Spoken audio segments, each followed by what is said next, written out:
wake up the whole world. Now is the high time to awake out of sleep. Today I'm going to show you the seed of the new world order and also the mark of the beast that they already have. All they have to do is enforcing their law. The whole thing is tied with religion. That's why Revelation chapter 13 verse 17, the Bible says no one can buy or sell. Notice. It's a great honor for me. Thank you so much. Friends, I'm going to give you a little history and then I will tell you the power behind the scene, the new world order. Constantine was the one who united the church and stayed together. Notice, during dark ages, pagan Rome, when he marched them to Tiber River, they said they was baptized. So when they came to the church, they was idol statue worshippers. So when they brought their statues in Roman Catholic Church, they start naming them Christian name, Jupiter and all this thing. They call them Peter and Rosary and all this paganism that they brought to Roman Catholic Church. And some of the Christians they don't like, so they protest against. That's why they call them Protestants or Protestant. So they set up their Jesuit order during 1500. The reason they set their Jesuit order is to destroy the Christians that they protest against their paganism. They also infiltrate the state to control the whole world because they find out that their Jesuit order is powerful. And then the Jesuits, they created Masons, and now they got Skull and Bones, Illuminatis, all them secret societies, friends. They control the whole world. And what is Obama and all them powers, they all belong to secret societies. I love everybody. I don't have a choice if I want to go to heaven, but I got to tell you the truth because the whole thing is tied with Bible. The church and state is going to unite in the last days and they will bring the mark of the beast that the Bible says. So notice. You came from circumference I did, your old country. Yes. And it was successful. Successful? You have some decisions. It's not so easy with all. The Iraq War has been another foreign policy challenge, beginning with John Paul's papacy. Other foreign policy priorities for Benedict include pushing for peace in the Holy Land and decrying rising secularism in Europe. He's also been quietly working to establish relations, something that was not possible during the last papacy, largely because of John Paul's role in the fall of communism in Poland. The Chinese obviously didn't want John Paul II running around China doing the same thing. Pope Benedict is not that kind of a threat to China. Most of the time, in places around the world, Vatican diplomats work outside the spotlight, where experts say they often have an advantage. Some question how much government leaders of today truly listen to what the Pope has to say. And that, observers say, is a moral authority that can't be measured by economic strength or military divisions. A moral authority Benedict hopes to draw upon when meeting with U.S. officials and speaking before the United Nations. I'm Kim Lawton in Washington. Now we can see a new world coming into view. A world in which there is the very real prospect of a new world order. Pope Benedict XVI is calling for a new world financial order. A document entitled Charity and Truth was released just hours before the G8 summit. Friends, the Jesuit order, they also infiltrate every religion, especially Sunday churches. That's why Revelation chapter 17 called this power whore. Notice, the mother of harlot. Jesus Christ is the one who died for the whole world and he's drawn everybody to himself. But this power, they don't want you to go to Jesus Christ. They want you to go to them and confess your sin to them. So notice what Revelation chapter 18 says. And they also infiltrate the kings, presidents. So notice. And he cried mightily with a strong voice, saying, Babylon the great is fallen and is fallen, and is become the habitation of devils, and the whore of every foul spirit, and the cage of every unclean and hateful bird. For all nations have drunk of the wine of her fornications. And notice, and the kings of the earth have committed fornication with her. Friends, now I'm going to tell you their mark. Notice this power, the mark of the beast.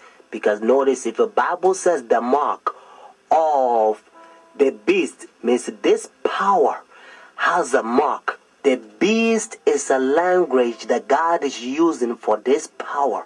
And they themselves, they says in their own book, the book of Catechism, the old version, notice, they says Sunday worship is their mark of authority. The new version, they don't use the word authority, but at least, thank God, they still admit it. Even the new version of Catechism, they still says they changed the Sabbath from Saturday to Sunday. Friends, the mark of the beast is not worldly speculations that sometimes you hear. Some people says, well, it's computer chip, but unfortunately you don't find in the Bible. And some people says, it's 666. But according to Revelation 13 verse 18, actually 666 help you to find the beast. What I mean is to identify the beast. But the Bible says the mark. The reason why I repeat and I kind of stretch it because I don't want you to miss it. It's a deception. Notice the mark of the beast. It's clear. It means the power, the beast has a mark to change the Sabbath from Saturday to Sunday. But unfortunately, Sunday churches, they adopt Sun worship day for so many years. They don't want to get rid of it. But actually, it's a pagan sun worship day, Sunday worship. Look, even the spellings, you'll find out. Matter of fact, if you look at your calendar, Sunday is always begin as the first day of the week. Unfortunately, they will skip, and some people, they don't know, they will count Monday as the first day of the week. Because according to Revelation chapter 12, verse 9, the devil will deceive the whole world. So it's a deception. So a lot of people, the devil, he's in the process blinding the people, including the Christendom. Friends, if you go to church Sunday, notice the first day church, now you don't have the mark of the beast according to Revelation 14 and 13 unless the law is enforced. That's why now you hear different country, they try to forcing the people to not sell or do anything on Sunday because they try to enforce the law. But according to Bible, notice United States is the one who's going to cause the whole world to worship the beast. Their sun worship day means Sunday worship according to Revelation 13. So whenever United States enforce the law, then every country also going to enforce because they control the whole world. Every president on the Roman Catholic Church. Friends, Saturday is always the Sabbath, the 7th day of the week. Notice, and again, it's always Saturday. And that's why the Bible says the 7th day is the Sabbath. Jewish nation, even though I'm not Jewish, they still keep the Sabbath Saturday. And also encyclopedia, you will find it even different language. If you speak Spanish, Sábado means Saturday. You can also find in the Bible, according to Genesis chapter 2, verse 2 to 3, you're going to find out that God created heaven and the earth 6 days, and the 7th day he rested, and that 7th day it's Saturday. And then Jesus Christ, remember, when Adam and Eve they sinned, Jesus Christ came to redeem our soul, and he finished his work 6 days, Friday afternoon. Remember, that's why they call it Easter Friday or Good Friday. It says it is finished Friday, and then he rested Saturday, just like he rested Genesis chapter 2 verses 1 to 3.